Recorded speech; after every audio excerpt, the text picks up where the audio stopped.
بسم اللہ الرحمن الرحیم۔ السلام علیکم ورحمۃ اللہ وبرکاتہ۔ ایک اہم ترین خبر آئی ہے جو کہ میں آپ سے شیئر کرنے جا رہا ہوں۔ وہ خبر ہے غیر ملکی افراد جو کہ جیلوں میں قید ہیں انہیں گھر پر بیٹھے ہی رہائی دلوائی جا سکتی ہے۔ اس کے بارے میں سعودی حکومت نے غیر ملکیوں کو ایک اہم سہولت فراہم کی ہے جس کی تفصیلات میں آپ سے شیئر کرتا ہوں۔ اگر آپ نے میرا پلیز چینل سبسکرائب نہیں کیا ہے تو اس کو جلدی سے سبسکرائب کر لیں، بیل بٹن لازمی پریس کر لے گا تاکہ جیسی میں کوئی ویڈیو اپلوڈ کروں گا فوری طور پر آپ کو مل سکے گی۔ دوستو، کیا آپ کو معلوم ہے کہ آپ گھر بیٹھے سعودی عرب کی جیلوں میں قید پاکستانیوں کو رہائی دلوا سکتے ہیں؟ جی ہاں، یہ کیسے ہوگا؟ اس کی تفصیلات کچھ یہ ہیں کہ اگر آپ سعودی عرب میں اقامہ ہولڈر ہیں اور آپ کو کچھ بھی نہیں کرنا ہے، صرف اور صرف وزارت داخلہ کی ویب سائٹ پر اپنا ابشر اکاؤنٹ کھولنا ہے، وہاں کسی بھی ریجن میں قید پاکستانی کے ذمے جو واجب الادا رقم ہوگی، کاغذی کارروائی کرنے کے بعد اگلے 2 دنوں میں وہ قیدی آزاد ہو جائیں گے۔ سعودی حکومت نے ابشر کے ذریعے فرجت نامی سروس متعارف کرائی ہے۔ 24 رمضان المبارک کو وزارت داخلہ کے جو شہزادہ عبدالعزیز بن سعود بن نائف ہیں انہوں نے اس کا افتتاح کر دیا ہے۔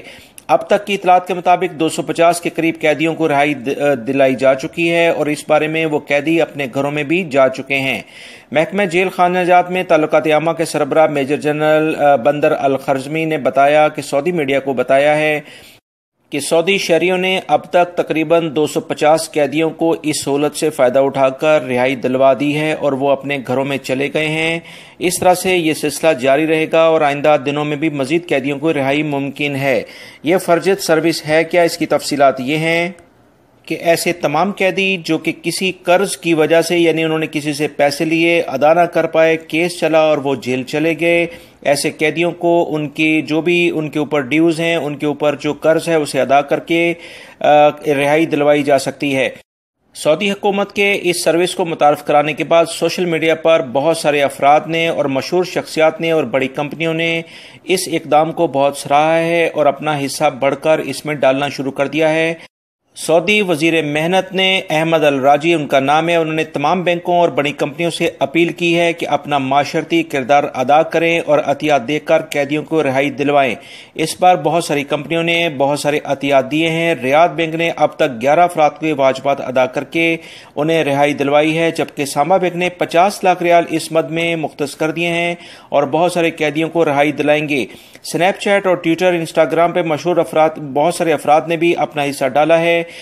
ایسے تمام افراد سے اپیل ہے کہ جو کہ قیدیوں کو رہائی کے لیے اس سلسلے میں ان کی مدد کر سکتے ہیں، کیونکہ یہ قیدی کسی جرم میں نہیں بلکہ کسی سے مجبوراً قرض لینے کے بعد وہ قید ہو گئے، ان کو اگر رہائی دلوائیں گے تو انشاءاللہ اللہ رب العزت اس کا آپ کو بہت عظیم اجر دیں گے۔ اپنی اس کوشش جو میں نے اپنے اس چینل کے ذریعے کی ہے، آپ تمام حضرات بھی ایسے تمام قیدیوں کے لیے دعا کریں تاکہ وہ اپنی فیملی کے ساتھ اپنی زندگی گزار سکیں۔ میری اس ویڈیو کو لائک لازمی کرے گا۔ اس بارے میں مزید جیسی کوئی تفصیلات آئیں گی فوری طور پر آپ سے شیئر کر دوں گا۔ السلام علیکم۔